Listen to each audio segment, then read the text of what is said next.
For those following along at home, feel free to navigate to the video description and the values.pq file found on the GitHub. Copy and paste that syntax. Then we're going to go back here to the Power Query Editor window, either in Power BI Desktop or within Excel. We're going to create that new query and then a blank query. We're going to open up our advanced editor. And then from here, we're just do a quick kind of Control-A, Control-V, just copy and paste over this existing syntax. So kind of zooming in here now, the column headers, I see text equals text. I'm just declaring what is the value type. It does not actually enforce any type of integrity though, so just kind of be aware kind of within that here. But let's start typing in some values here so we can get our hands on the keyboard. So our first value type within Power Query is going to be our text. This is going to be my favorite, hello world, hello comma world exclamation point. Then our number kind of up next here. So we can do whole numbers, negative numbers, decimal numbers. So let's do that decimal, 253.12. Now returning to our logical, so these will obviously be our true or our false values. These are case sensitive, so just keep that in mind.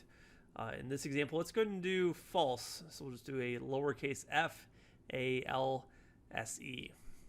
Our date. This one is a little bit more interesting. So we've got 3 different arguments we need to satisfy. So let's go and start out with a hash date, open parenthesis. The first argument is going to be our year. So we're going to go and type in 2018. And then comma. Our next argument is going to be our month. So we're going to do September. And then 16.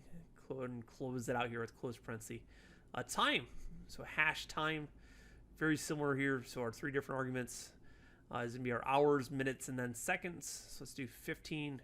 This is being military time, 35, and then also 6 seconds. So that'll be 3:35, 6 kind of PM. Our date time, though, obviously kind of building on both of them here. So our year, month, day, hour, minute, second. So we'll do 2018, 10, 31, 6, 15, and then a 31 close parenthesis. Date time zone, just building on the same construct here. So our year, month, day, hour, minute, second, offset hours, and then offset minutes. So 2018, 12, 23. Our hours will be 15. Our minutes will be 23, 14 seconds. Offset hours. Let's go ahead and do a -5. Then offset minutes. We'll go ahead and do a -15. Awesome.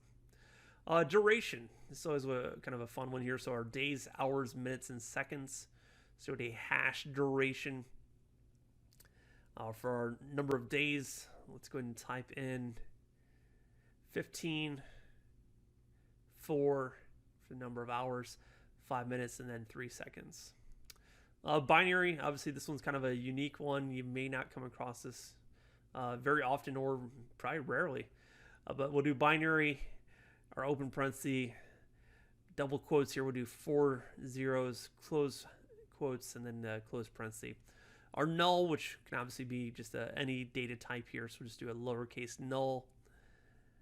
Our list, so this will be more of our structured value here. We're going to start out with the kind of the curly braces or squiggly, however you like to call them here.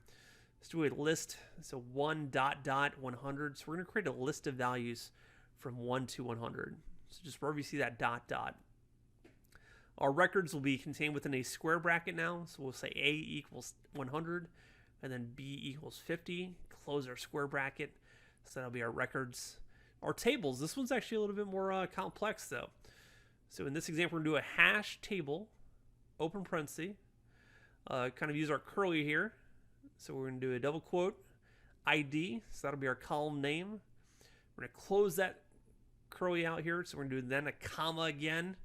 We're now going to get into our individual rows here, so open curly, another curly to let us know that we're within the first row within our list. We're going to put in the number 1, close that curly, close it one more time, close parenthesis. Oof, we're done with the table. Function here, this one will be pretty fun. So those with the hands on the keyboard, so double parentheses, our goes to symbol, so it equals greater than let foobar equals double quotes here, so foo in foobar. So we're just containing our instructions here. just returning that within a function. Then we can see our variable stored within our identifier foo bar is foo. And our last one here, just our type, we're going to do value.type, open parenthesis. And then in this one it says returns the type of the given value. So we're going to just return the type of the value too. Close parenthesis.